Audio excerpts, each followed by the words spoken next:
Thanks so much for doing that. You're just going to have this live all day, huh? No, just the. I'm gonna do some other stuff, but Yeah. no, this is gonna be just my Melinda's session. And, Oh, okay. Oh, you're presenting with Yeah. this? Okay. I don't think I've ever met one. that was awesome. Seen her from across the room, so I said, that's Melinda. Yeah.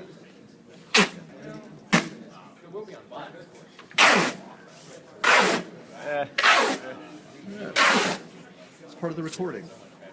Been, Yeah. been like, I did something. That's awesome.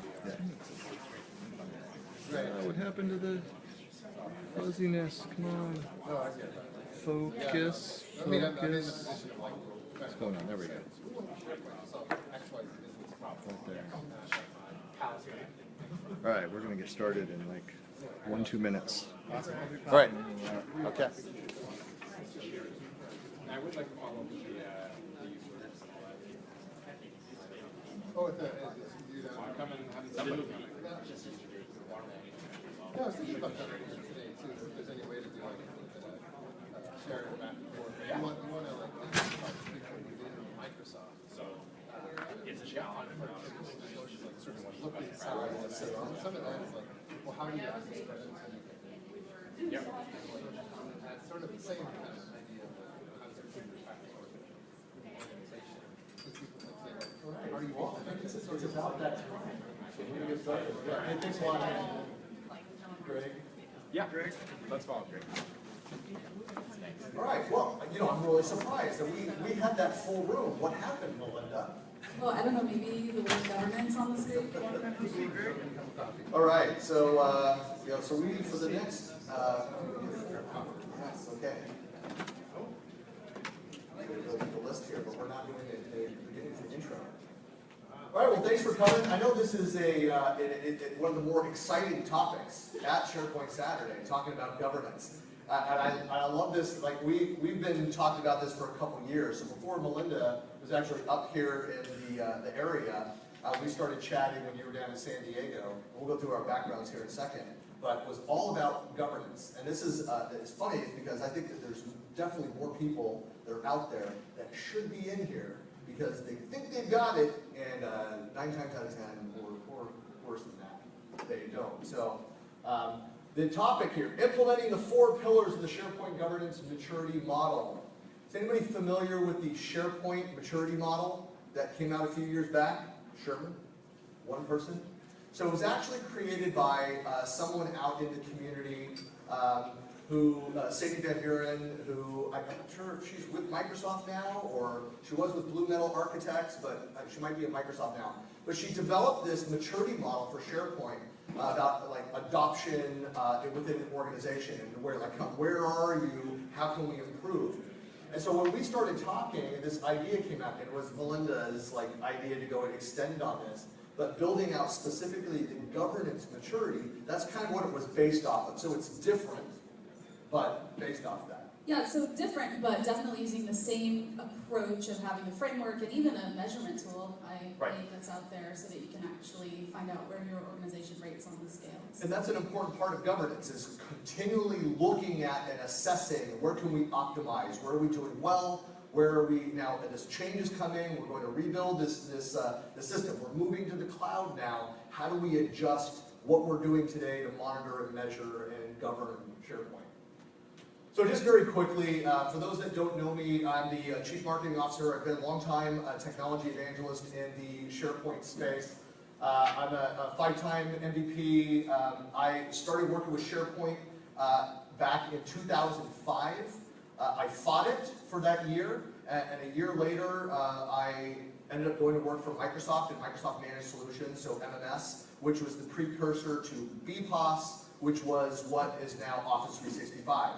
So when it launched, I had the second customer. The first customer on hosted SharePoint was Energizer. Some of you may be aware of that. I had customer number 2, which I don't think we were supposed to talk about. It didn't work out well back in the early days. But I'm now based out of, for those who don't know, from the area. I was here for the last decade. I just moved to Salt Lake City to take care of some family. But anyway, and Melinda. Yeah, so I'm Melinda Morales. I'm looking a little crazier than my picture today, trying to get into the Halloween spirit. There's three of you. Yeah, although I have to say, I think most of my outfit was actually in my closet already, which is a little scary. So currently in my role, I'm with 3 Sharp, and Adam actually gives a little bit of a shout out in his keynote because we're the ones who built all those beautiful demos that he was showing, so that's a lot of fun for us. I get to see a lot of the kind of cool, awesome new features that are coming before they come out, and get my hands dirty in SharePoint and fun stuff.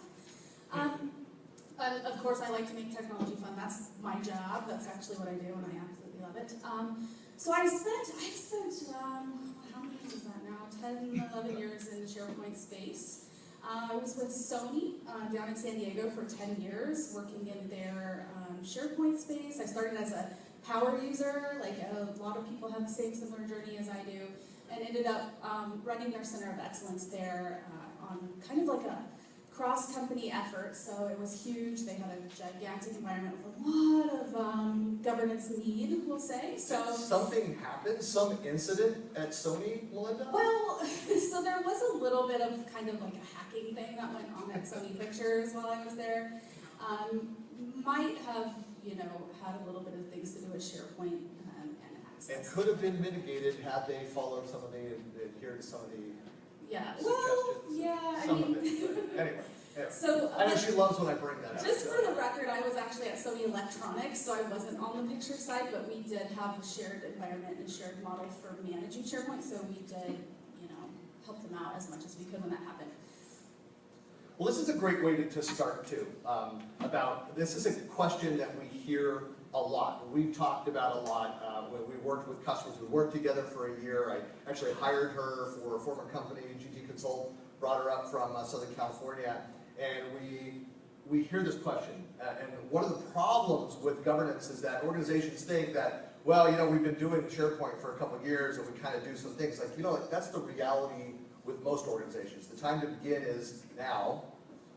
There is no perfect time to start. The reality is most organizations are already experiencing trauma when they realize, oh, we need to go back and kind of clean up and adjust.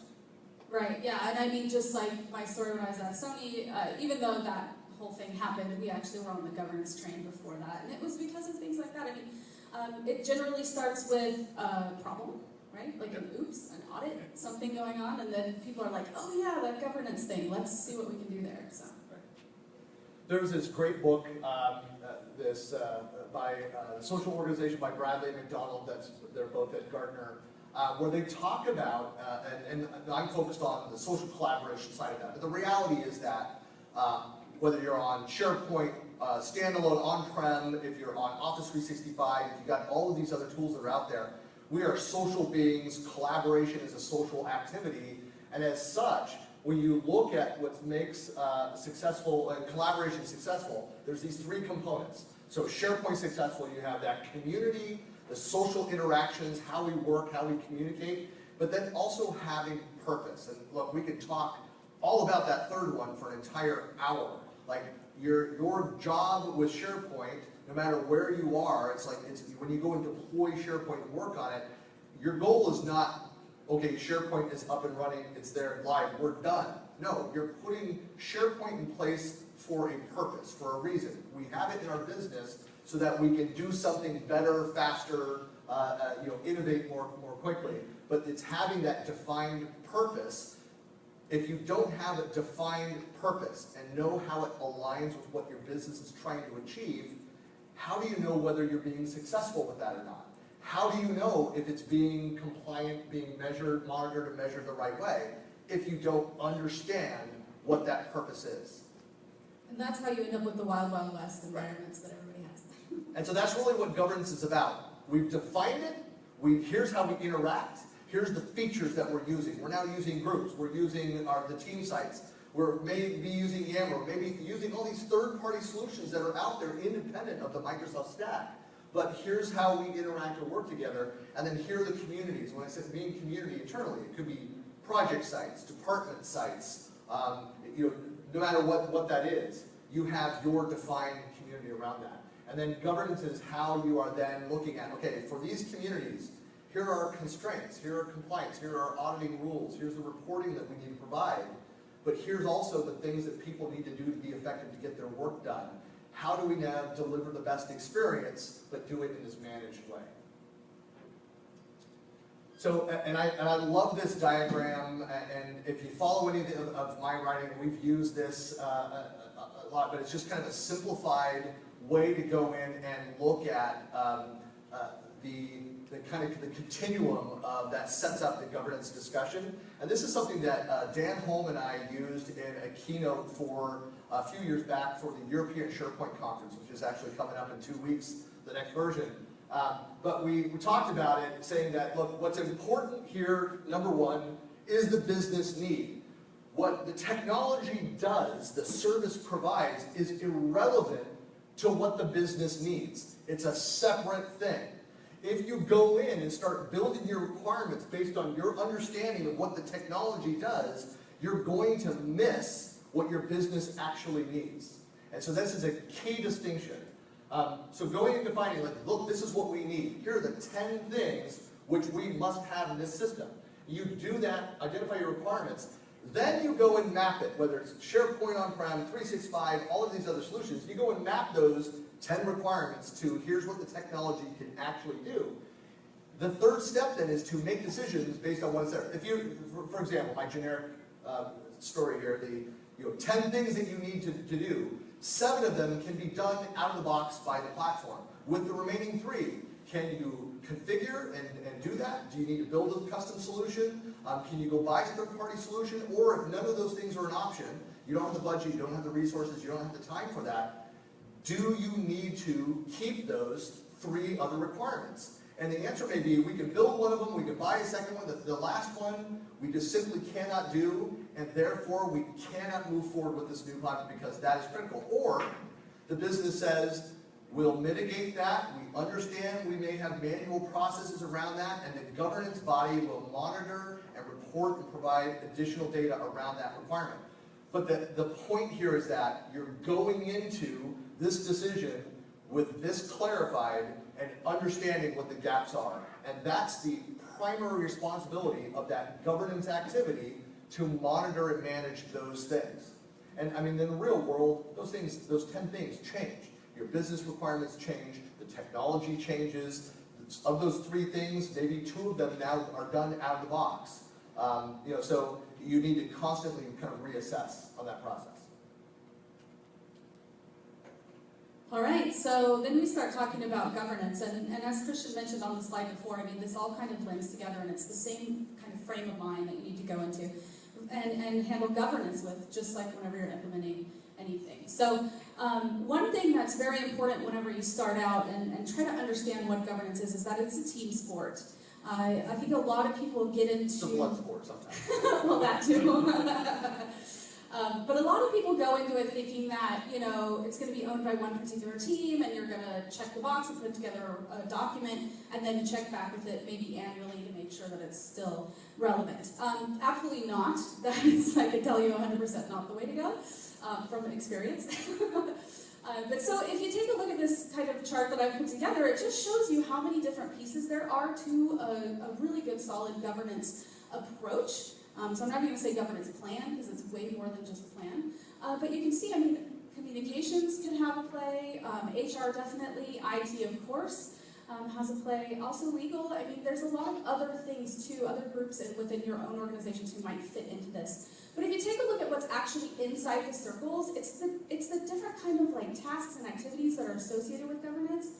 And one thing that's really great about having this kind of co-owned approach is that you don't have to have everything on your shoulders, you don't have to be overwhelmed with it, you can actually kind of share the burden with people and have a really effective way of keeping that ongoing thing and making sure that you're staying in the governance realm constantly instead of just coming back like year over.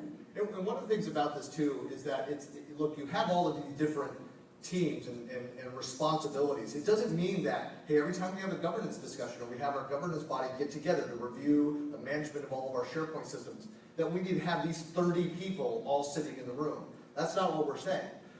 the reality is that we both, I think, had a similar experience. My last team, I was an operations manager in advertising operations here at Microsoft. My last team, we owned all of these SharePoint environments as well as other systems, and we created this governance body, and it was something that was a major initiative that I drove, where initial meetings were every 2 weeks, and we had 30 people in there. And part of it was so that we could kind of program people on, look, here's our methodology, here's how we get together and communicate. We're sending, and we came up with our process for managing this effort. We got about 3-4 months into it, and there was maybe out of this group still representing all of these areas, but we had more like 6 to 8 people showing up for these meetings that ended up going to monthly. Once the process was established, people were comfortable with the communication flow. We were sending out results of the discussions, and we were actually saying, here's new requests, new requirements coming in, here's the dashboard, the reporting that we're providing.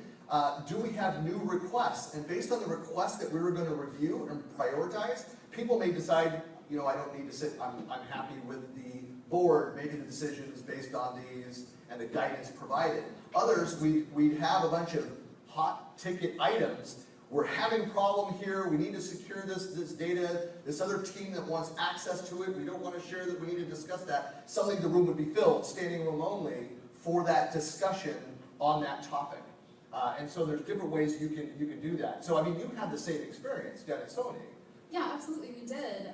We were very much along the same lines, involving the people who were actually in the platform to make sure that we understood, going back to that kind of business requirements, what was the business need, anytime what was going on, who needed what, how were they using it. I mean, that was something that was key, and it changed. It wasn't something that we did at the onset and left alone.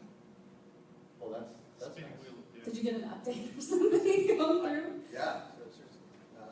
Might be that. Don't I don't have my really power. this one? Yeah, I'll go grab my power. So you're saying start with a blank slate?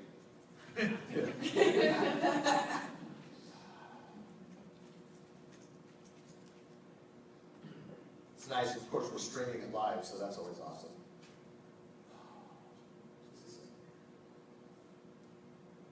Hold, please.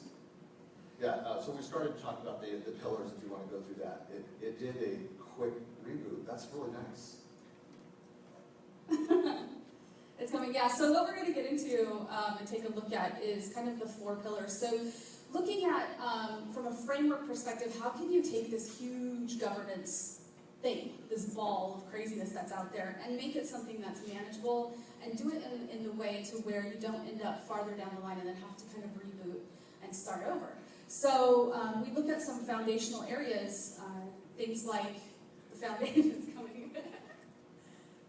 The foundation of where you're starting, what the platform is. We look at things like administration, communication, and then adoption as well. So it's not just a kind of precursor to when you go live, it's actually making sure that it's evergreen and living forever.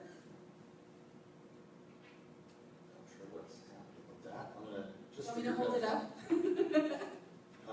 So I want to show this, why it's not showing up here. Hang on.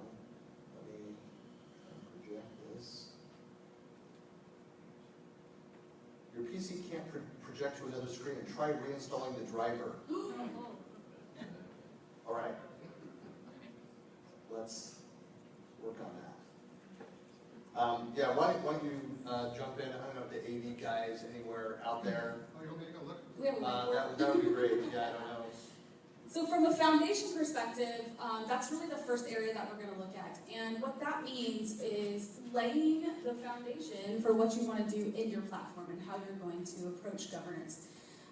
So you want to look at things like from a platform perspective, not necessarily making the decision of if you're going to go Office 365, on-prem, if you're even going to be in SharePoint, but more looking at like what those business needs are, what those requirements are going to be, how you're going to leverage that, and what you're going to do to solve the problems that your business users have. You also are going to look at structure, and I don't mean structure, once again, I'm coming at this from a business approach, not necessarily from a technology approach. So from a structure perspective, you want to lay the ground rules for that governance kind of body that you saw up there, like who are going to be those key players, what roles are you going to play, what would be beneficial for your organization, kind of match those things. actually a really good exercise to do whenever you're doing this is to get like a whiteboard or something and do an exercise and map out these kind of responsibilities that you have, like things like teams, if you want to do that, or groups, like with the new stuff. You know, security management, site administration, everything going through, like, are you going to allow your users to use SharePoint Designer? And list all those things out and then try to assign, you know, what teams could help you to administer that and who's going to be ultimately responsible for that kind of stuff. Right, so I'll jump over the next one, so administration.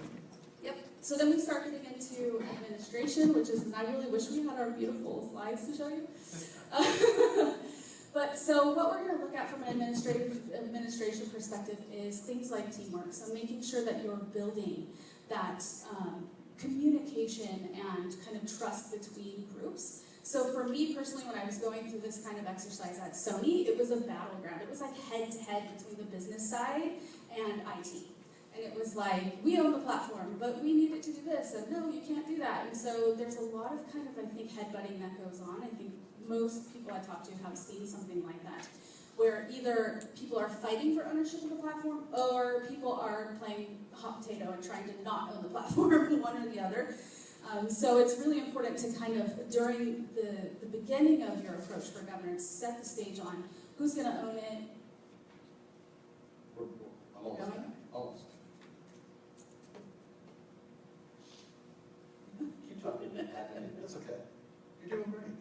I don't want to get No, we're still on admin. I mean, I know there's a couple other bullets there. It's coming. We're building suspense. it is Halloween.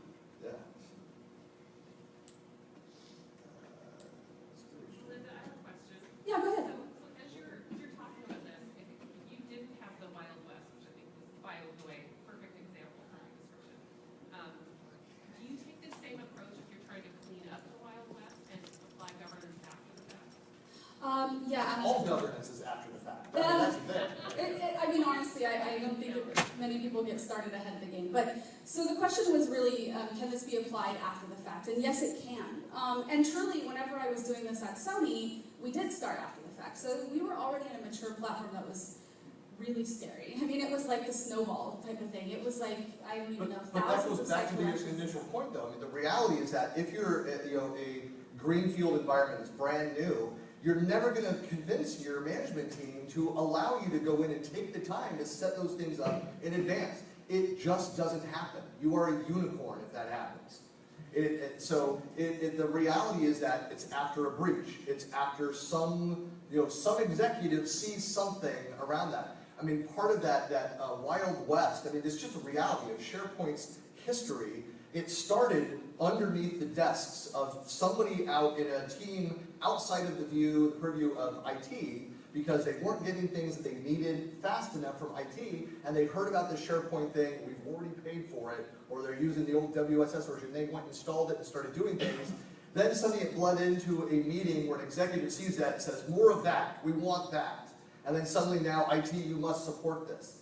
And so a lot of those things, it's like, it's after the fact, you're going in, you're establishing, like, we're not, and then it's this iterative process where you provide feedback, and that's good, and then you learn from it and realize, okay, that's not good enough. We need to do more. We need better reporting. Our metrics are not good here. The tools, the backups that we're doing are not sufficient. We don't have everything in here. We need to build out, our search sucks. We need to build out our taxonomy, and then all those types of things.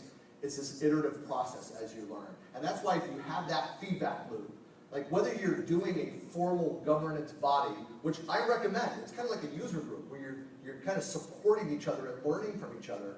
That's part of what the governance body does in a little more process-oriented, organized way.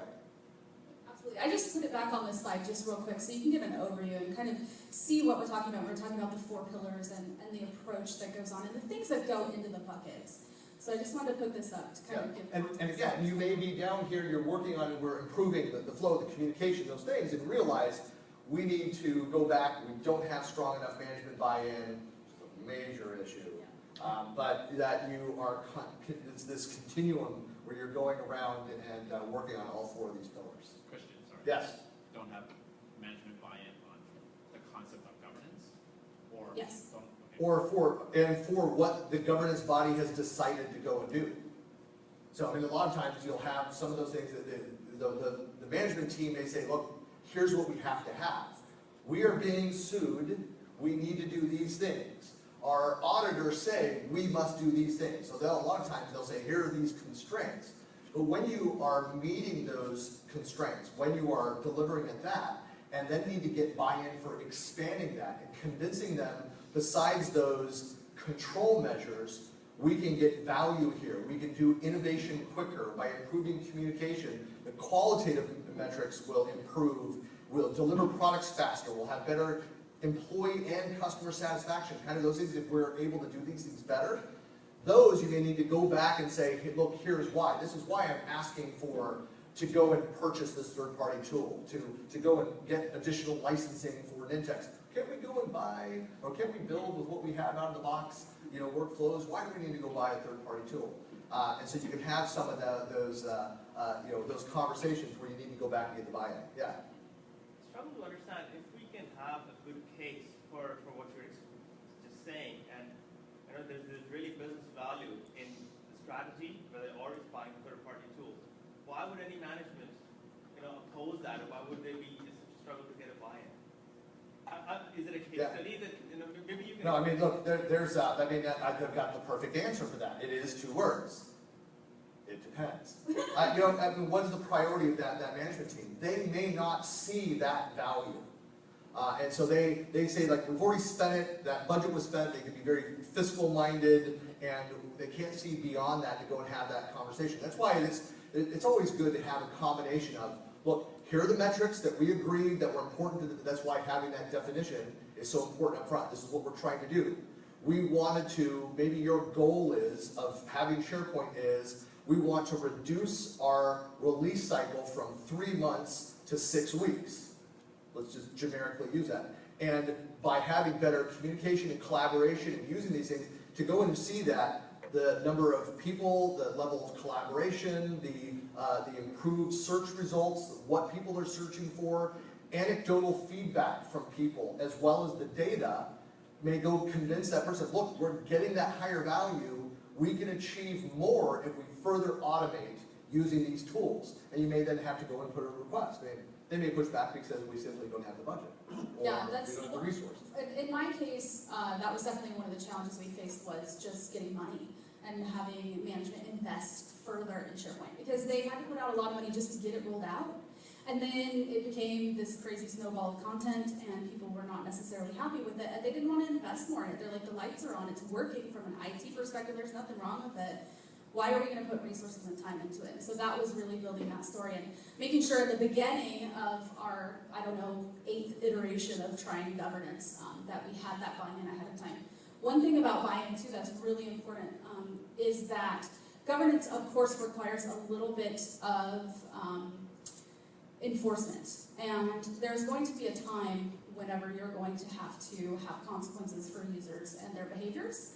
And you're going to need that management buy-in to be able to back you up so that you can enforce whatever rules you have. And then on the other hand, also to recognize people who are doing something well. Right. And what are the best tools for this too? I mean, I love the role definition. When I was at Microsoft, we used the ORP, so the owner, approval, responsible, and what's P is the, anyway, and the other one. So when people came in and their involvement, they knew that, hey, I'm just a reviewer on this. I'm not an owner, I don't need to sign off on something, that they're just, or just updated on this. But they needed to acknowledge that they have seen it if they have any questions, feedback. If people are clear on what their responsibility is, like we would say, in fact, we actually had this experience where every team had signed off, and I was one of those kinds of PMs, one of those managers where I had a physical signature on our initiative when we built this. I don't know if you went that far, but so all the directors and the VP said, yes, this is what we're going to do, and they signed their names to it.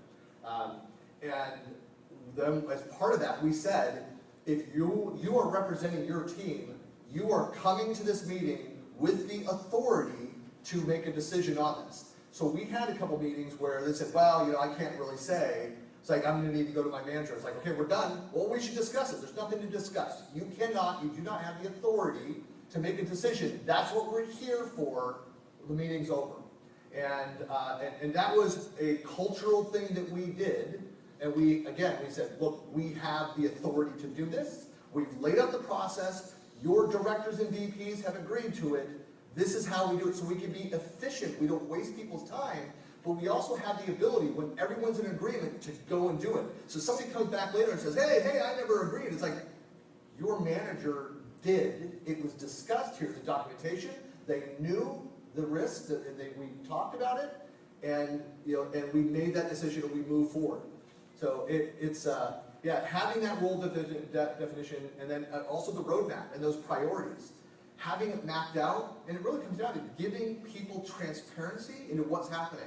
One of the things we did is we had our list of priorities of here's all the requests. And we said, look, here's the first top 3 priorities that we're working on, because that's my team. That's all we have. That's all we can do. You want to move one of these priorities up? Talk to the VP who owns this priority. Talk to your peers, these directors that own number 2 and number 3. Do you think your issue is higher priority than the VP's issue? Well, no. Is it more important than this one, this one? Okay, your 4th, give us money or resources so that we can add people to go and do it. Or wait until these other are done, because we do what we can. That was part of that process. Yeah, we had something similar as well, where we did definitely have very action-oriented meetings, and we had a very clear roadmap and ideas for what was coming, what we wanted to address, any kind of issues that we had.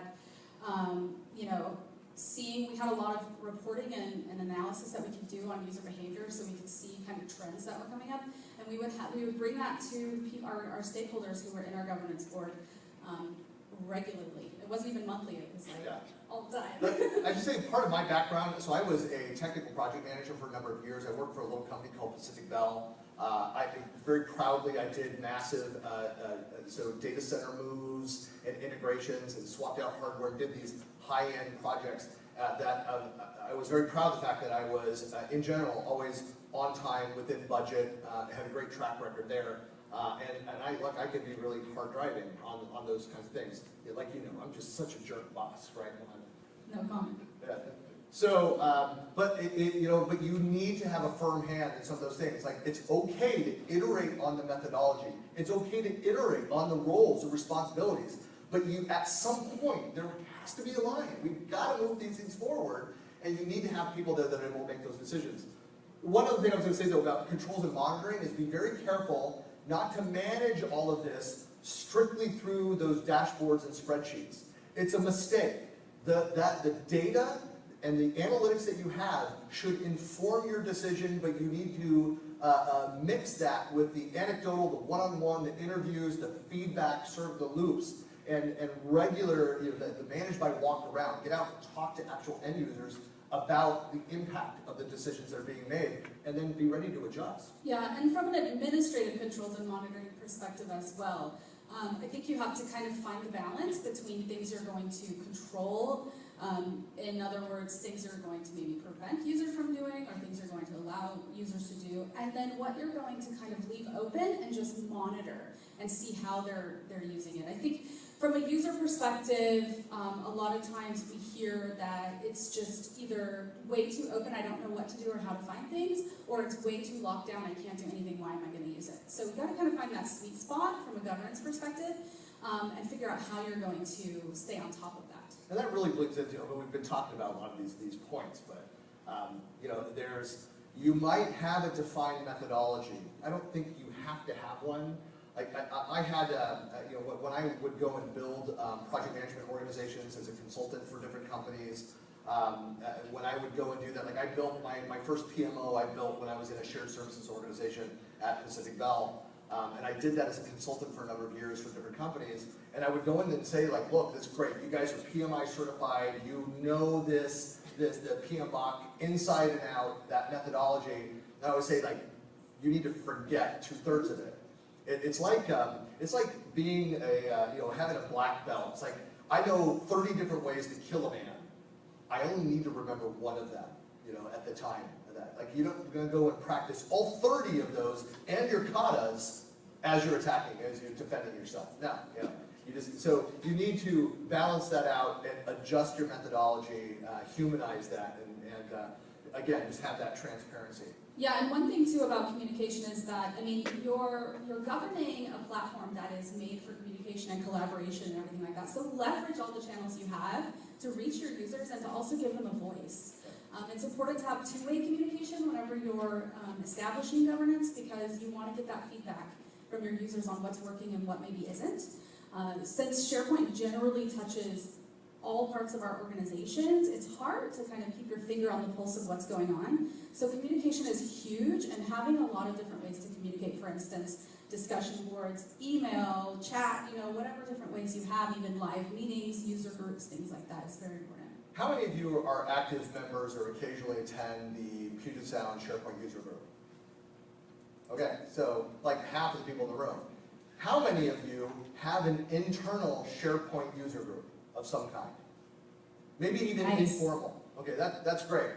I mean, that is one of the more effective ways of doing that. When my team, we started this formal governance group here my last 2 years at Microsoft, we also started a SharePoint user group. And it started with, we did it down in the lunchroom. After lunch, the crowd left. We were down at Redmond Town Center, so I always tell people, I work at the mall. But that we started out, there were like 3 or 4 of us. And the great thing about it would be like myself, one of my project managers, and like 2 or 3 people that we had never seen before, some people that drove down from main campus down to Redmond Town Center. And it was different people every time that we do it. And we learned something just from that conversation that helped us better understand some of the issues that were being experienced. And so, I mean, being able, doing some of those, like having a user group, doing one-on-one. Somebody says, look, I'm really having this issue, or here, this person's making a lot of requests, to go and talk to them about what that is. We also, my team started doing brown bags like a couple times a month, where on a Friday at lunch, like go grab your lunch, bring it in, and we would walk through, and I had like a data analyst on the team would sit and talk about reporting. Here's what we can do. Here's what we think we do. And so people would come in around those topics, and there'd be a conversation, and we would refine what we provided for the organization every single time we did that. So you can't just say, hey, send me an email if you've got a request. If I don't get an email from you, therefore you don't have any needs. That doesn't work. Some people open up on one-on-one, others in that group setting, and so it's those soft skills. It's about giving people different platforms to provide feedback.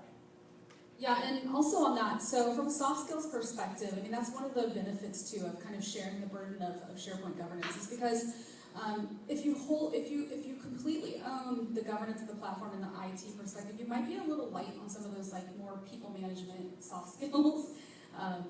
It's just kind of the way it rolls, and so if you leverage like HR teams or project management teams or something like that to help you with governance, you can really tap into those soft skills that they just have inherently as part of their job to help you with communication and help you with dealing with users and maybe complaints even on a daily basis. Yeah, and that's an important part, a segue into this, is that adoption and being focused is not just about those constraints. It's not just about reporting and monitoring and measurement and all of those sides of governance that we think of, like we must follow these constraints. But it's also then going out there and recognizing what's actually happening out in the environment, because a successful governance system in place, your methodology, it's all about your end users. You can have a perfectly configured, designed, compliant environment with no users. And how successful is that? Yeah. What? It's more likely to be true if you have no. If you have all that, right, correct. That's right. I know. We wouldn't have any of these issues if no one was using the platform. I know. I used to ask that question. It's like, who has a system that is running where you've had like no issues, no errors around it, and a woman that was doing a SP Tech on in San Francisco, woman in the back like raised her hand, like, you've had perfect history? She's like, yes. It's like, how is that? She's like, well, because there's like 5 users on the system and she's the only admin, the only one has access. Like, okay, so essentially no one's using it. Awesome. Like, good on you. They pay you for that? That's awesome.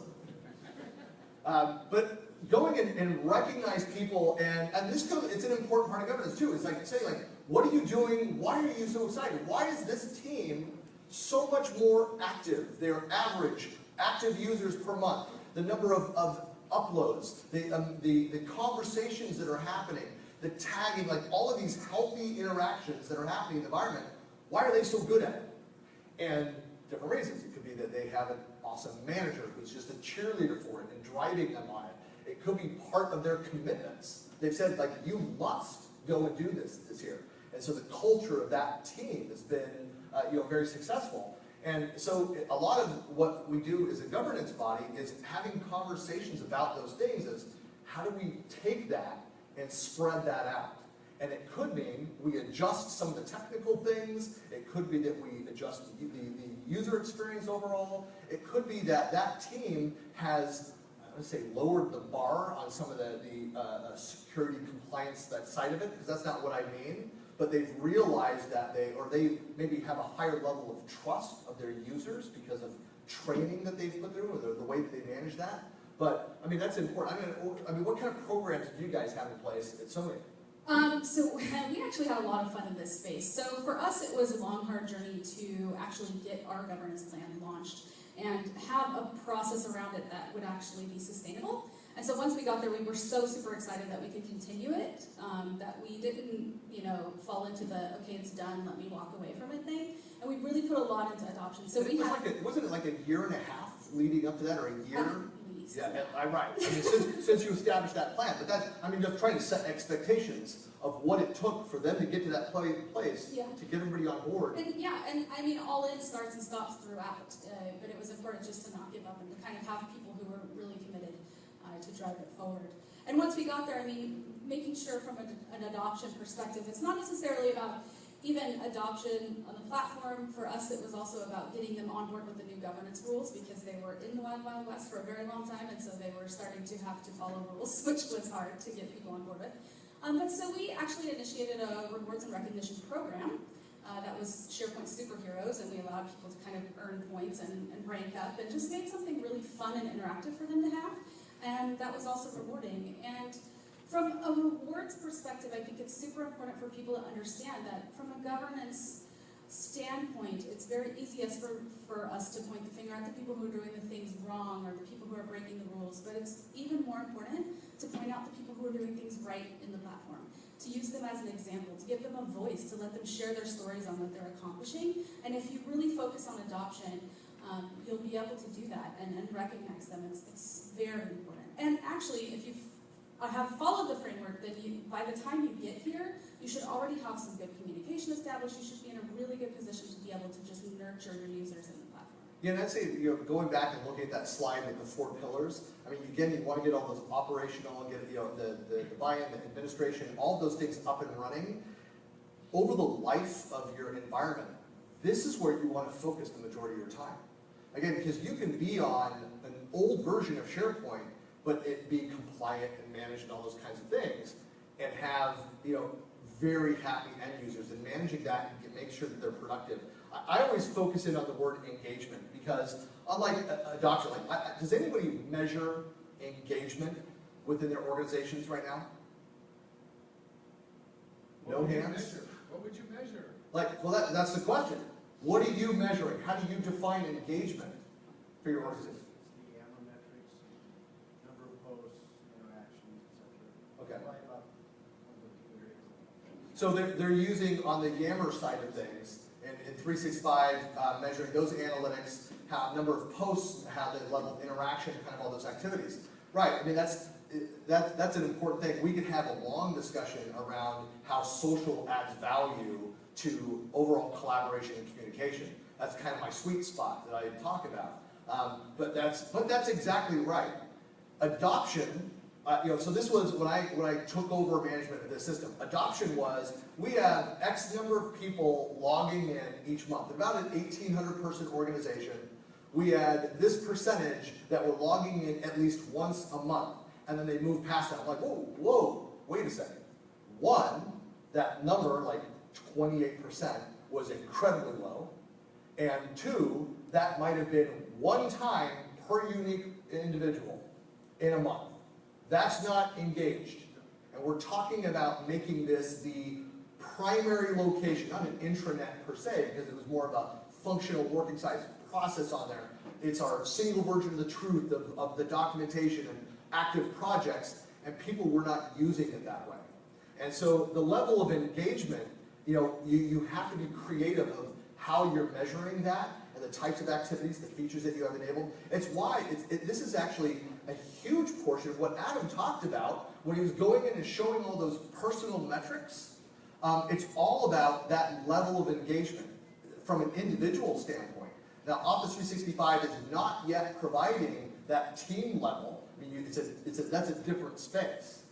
Yeah, they're doing some wonderful things in that space. And actually, I think at Ignite they were showing, and just before Ignite they of course announced the kind of usage reports that are now available for Office for SharePoint Online. And it's linked, and it's all towards that direction. Yeah, right. and then of course in the new, site contents page, you can actually see usage and, more along the engagement line, stats about who's accessing content and where is that content. So, that's just something that you need to define for your organization. Again, what's the goal for the business of what you're trying to do, looking at these new usage reports, all of these individual analytics. And there's, as Microsoft continues to develop in that area, it's all about understanding level of engagement, because disengagement in an organization is a killer of productivity and collaboration.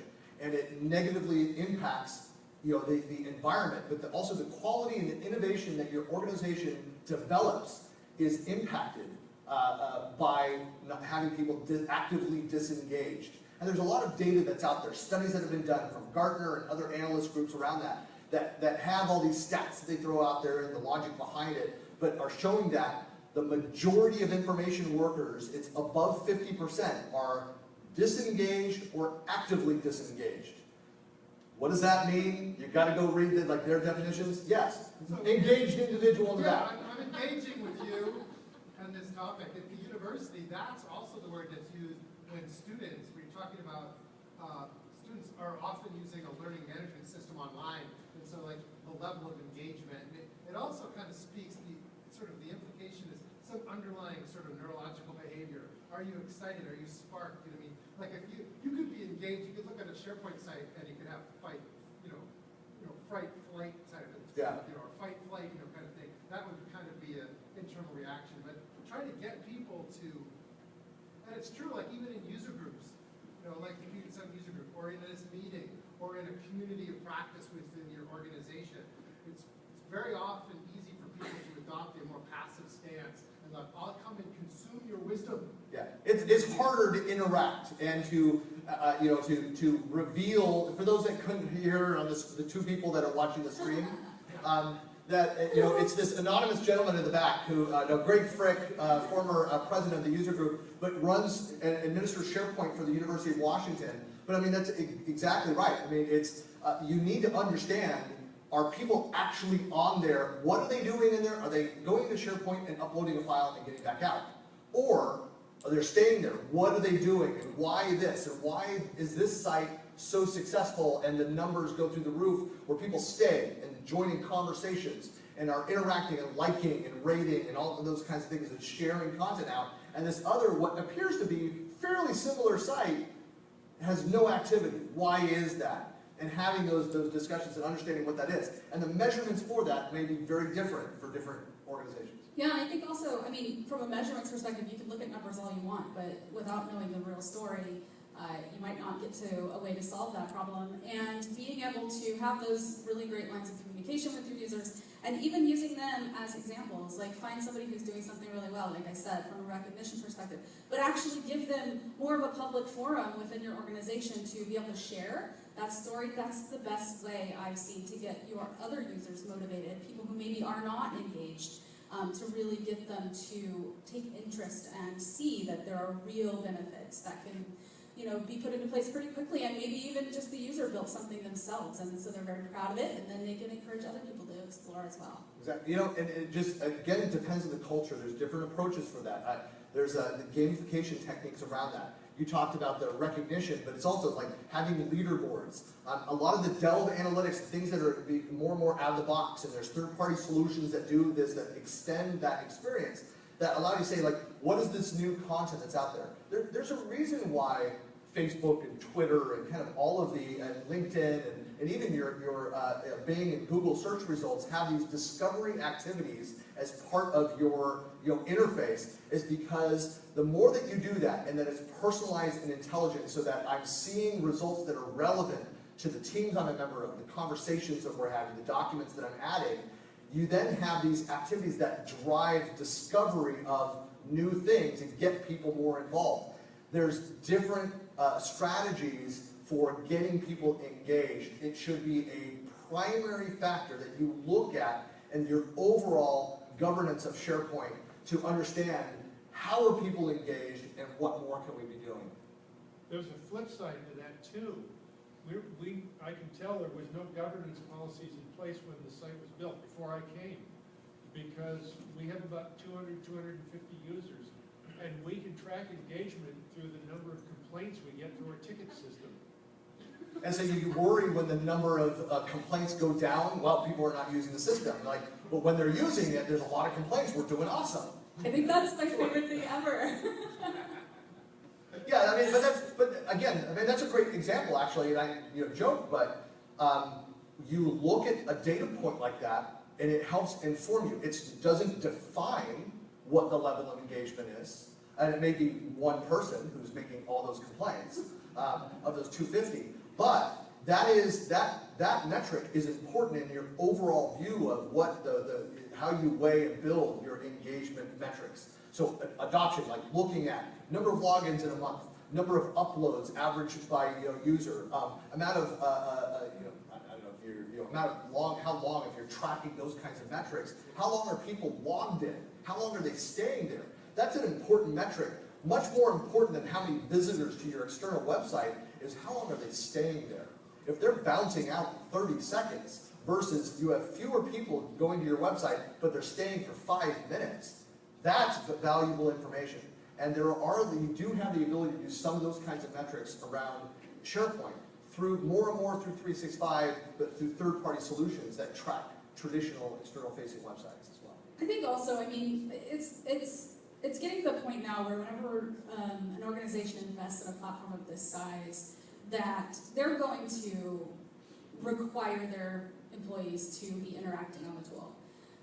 And so from a pure usage perspective or from a ticketing system perspective, of course you're going to have volume, you're going to see things going on there.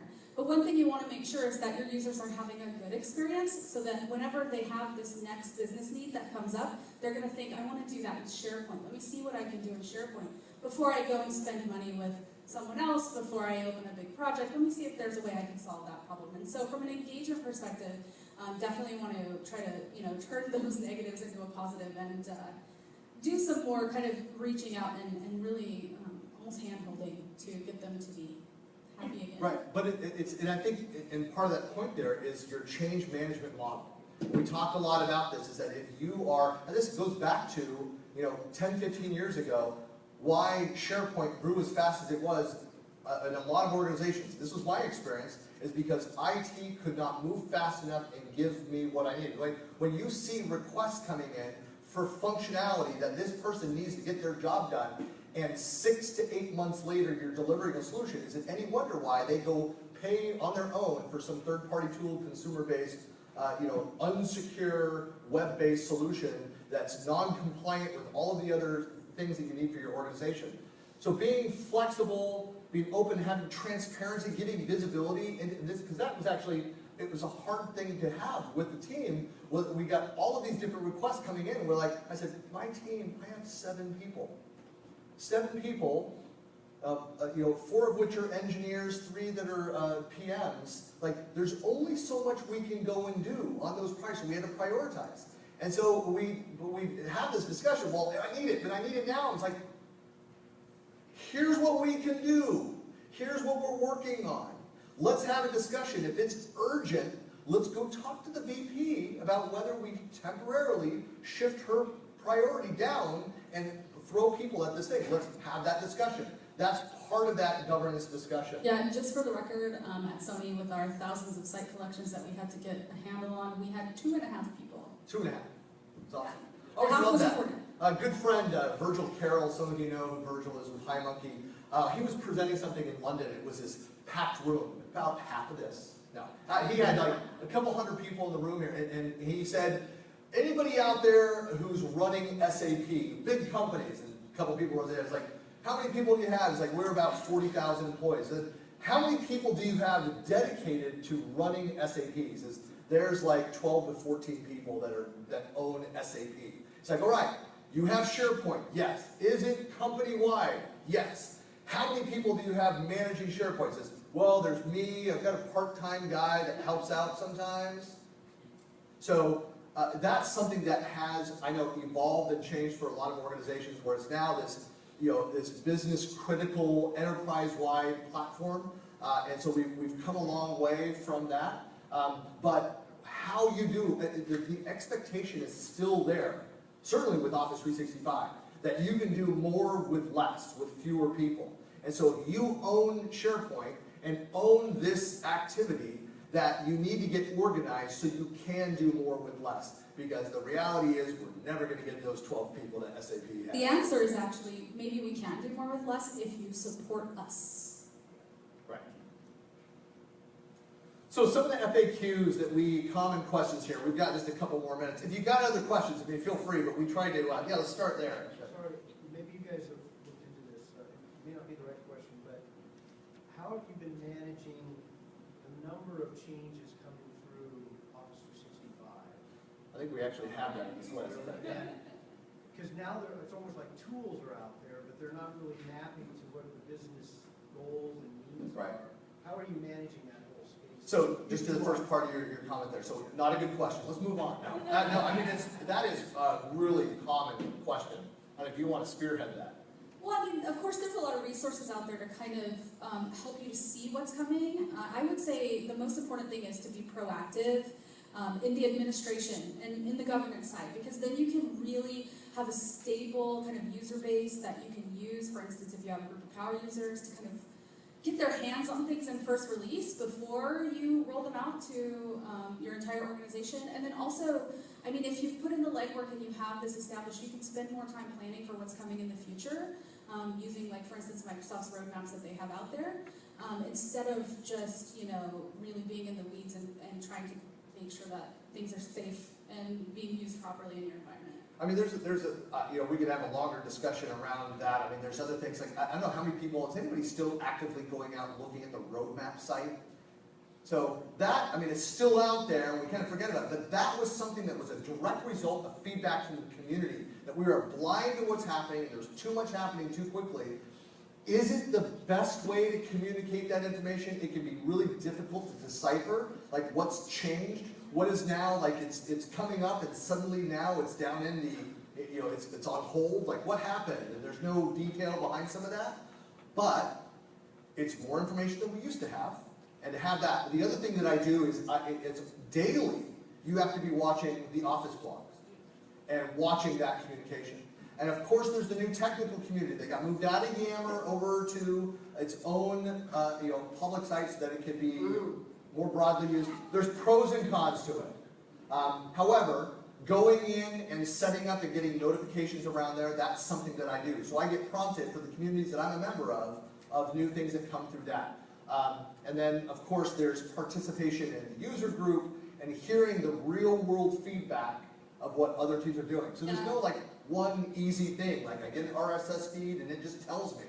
I think there's another aspect of it, too, is, I mean, it's more than just managing, what all the information that's coming out and staying on top of what's coming, but also, like, how do you make it a little easier for your users on that change curve? Because sometimes things come, too, that maybe weren't necessarily in the roadmap ahead of time, and even if it's just a tiny little UI change, it can be pretty significant for your users. So if you've established this kind of trusted relationship with them, they're much more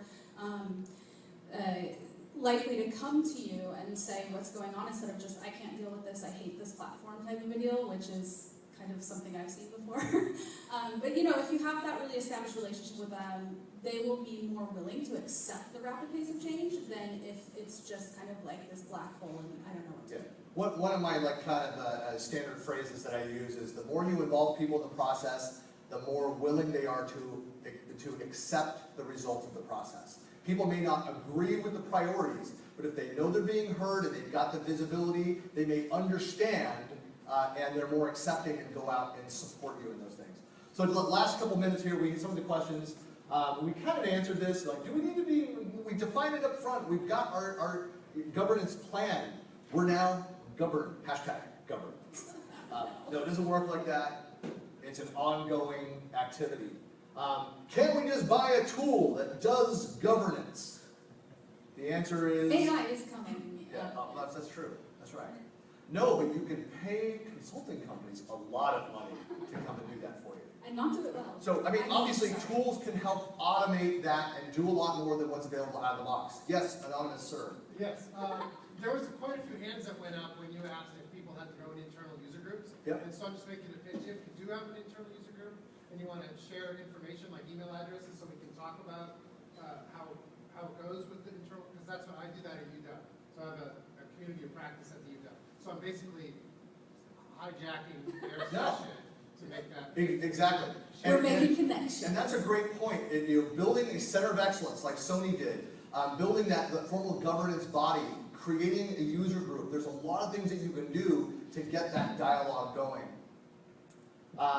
With it so rapidly, how do we keep up? Yeah, we don't know. How do we get our organization to invest in governance with a new 25 terabyte limit on site collections? This is the real world question that came up.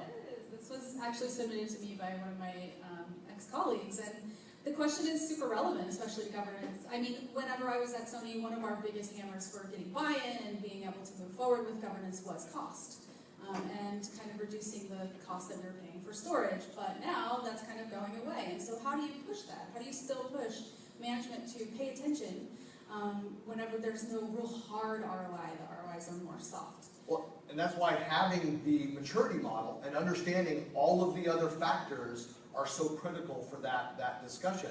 To say, like that's great that we don't have to spend more money on that aspect. Here's everywhere else that we need to go and improve. Yeah, and I mean, I think one thing, a hot button too, is risk mitigation.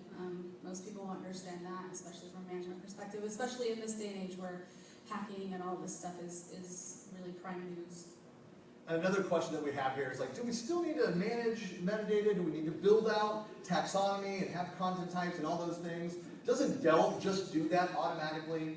And the answer is no, not automatically, automagically. No, it's still necessary to go and do these things. I mean, what's the other? There's multiple factors there. I mean, you still need to make your content findable. You still need to think about navigation of your environment, how people are actually using that, and make some design decisions on how you deploy the technology so that people are being productive and they find what they need. Just to say, go look at Delve and it'll just be there magically. It's like not just simply the case of that. That's great for the things that are within your closed network, but you still need to be able to go in and build out that information architecture and taxonomy to make your content findable. And that was it for there. We do have a copy of the white paper you can go and download that's off of the Content Panda website. So please go take a look at that, download a copy. It goes through and provides a little more around each of the pillars. And then, of course, if you have any questions, there we are. Please feel free to reach out. We're here all day. So thank you. All right. Well, thanks for coming. And now we're out of time.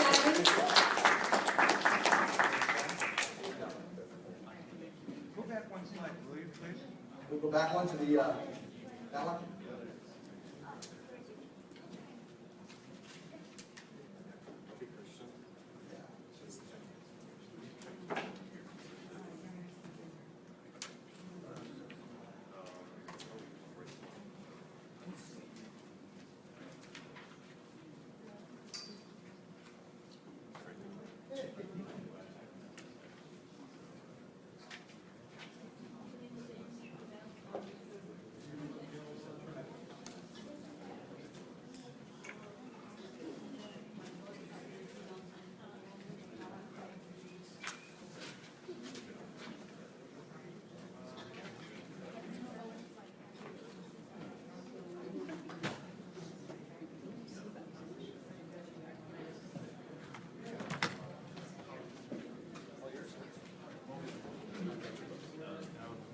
spill any liquid on yourself?